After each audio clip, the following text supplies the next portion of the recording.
just wanted to go over what I've been using for my Turnigy Bonsai recently. It's a build that I've been working on lately. So you can see that I've done some modifications to it already.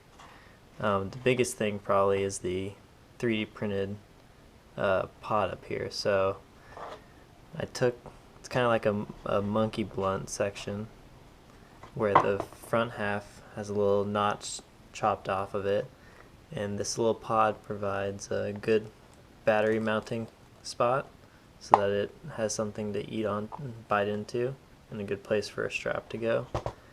And it also provides a good space for both the camera and the HD camera. So I've got my FPV camera right here and then a Mobius right here, and it's just a good way to secure it. And got a little strap right here so I can remove the Mobius, and a little dampening foam along with the strap.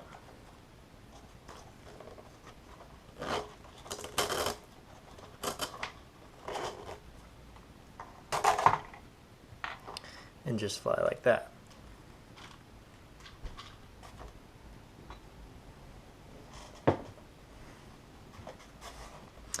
So this build I tried to make as light as possible, so I'll go ahead and go through all the components that I used. So over here we got my FPV transmitter. It's a generic 200 watt 32 channel 5.8 gigahertz with a standard clover leaf, and it's fairly flush with the wing so that doesn't create a lot of drag. And so the wire for it, if you look at the bottom, so I have the camera, the video camera wire, so going all the way up through here and up through the foam into the front of the pod to right here, so that I can switch out cameras if I need to. I'm going to be replacing this one shortly with a better one, a PZO 420, for hopefully some night flying. So I buried the cable in the foam like that so that I can switch it out easily. So, and then the power for this system, it outputs 5 volts for the camera, and then the power is 12 volts, which taps right off of my battery lead. And I'm running this on a 3-cell 1300, so it's a pretty perfect match. So going back over to the top, we've got a 12 amp ready to fly quads ESC, and paired with that we have a Sunny Sky 2204 2300 kV. So this is off of a quadcopter, one of my old ones. And this is also using a 6-inch prop, so definitely got plenty of power on this setup. Another change from the original Bonsai that I've implemented, Bruce Simpson over at XJet, and I'm forgetting his other channel name, RC Model Reviews, I believe. He noticed how the original way the Bonsai control horns were, they were at an angle with the elevon itself, so that it was actually twisting the control rod, or the horn rather. So I've redid it so that they run straight to the control, or to the elevon, so that makes them work better. So I've got typical 9-gram servos. I didn't want to get the 5-gram. I wanted to go as large as possible, so I got the 9-gram servos. And let's see.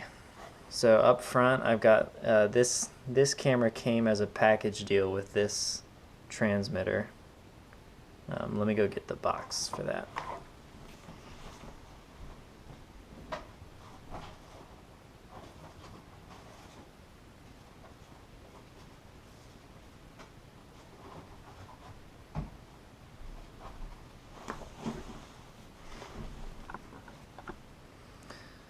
So here's the box that this came in.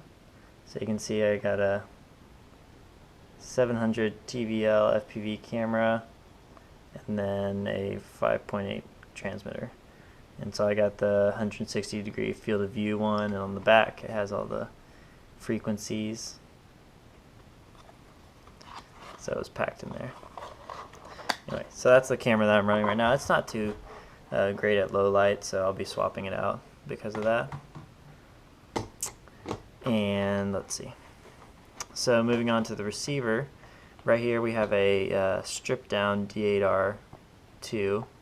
So I'm running FreeSky, and then I've got the antenna going, one's going vertical and one's going towards the back of the plane.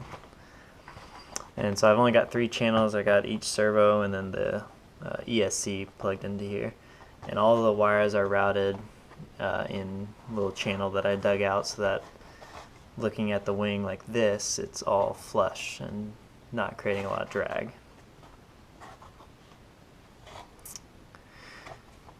Another change that I did was, since I moved the control horns on the elevons more inward to get that 90-degree with the hinge, I was worried about these flexing when I gave inputs, since the control linkage was all the way over here.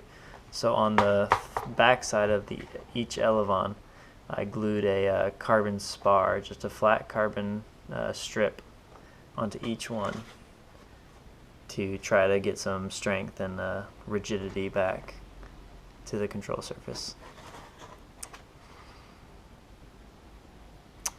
On the leading edge, this happened after, I decided to do this after my first crash. I reinforced it with some tape and also another flat carbon spar, or yeah, right across the leading edge. I taped over that, so both on the top and bottom there's a line of tape, both on each side. And here's where I crashed and a tree scraped me up, so that's what motivated me to beef up the edges, and it creates a very smooth airfoil too.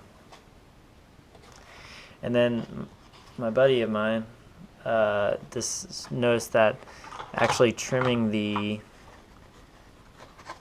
winglets in this method reduces some of the yawing, the waggling that you get with these wings when you're flying. So we're going to be testing out actually different winglets. Hopefully we're going to get some chloroplast and test out some ones that are the bunny ear ones, where I think that's, no, they're not referred to as bunny. I think they're referred to as the Zephyr style, where they come up on the top and bottom, so that's not just up on the top, so it's on the bottom too. And I think that's going to reduce the waggle even more.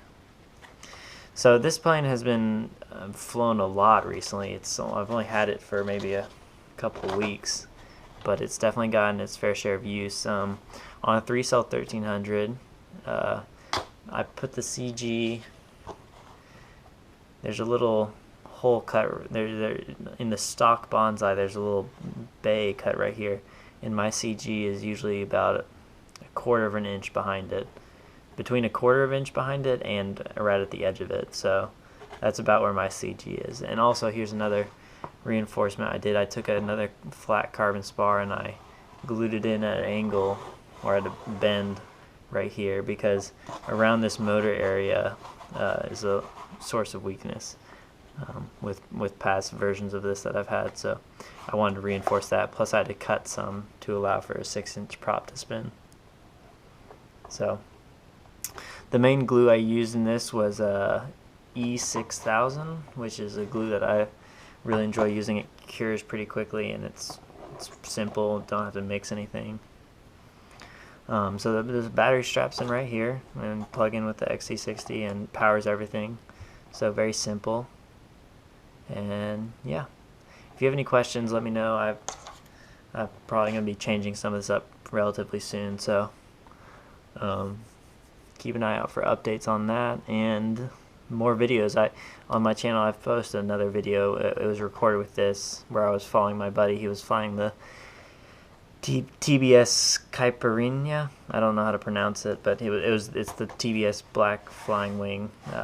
I got some good video of it using the Mobius. So, and hopefully I'll soon be putting a Yaomi or a GoPro up here and moving this camera to the side. So anyway, thanks for watching. Let me know if you have any questions.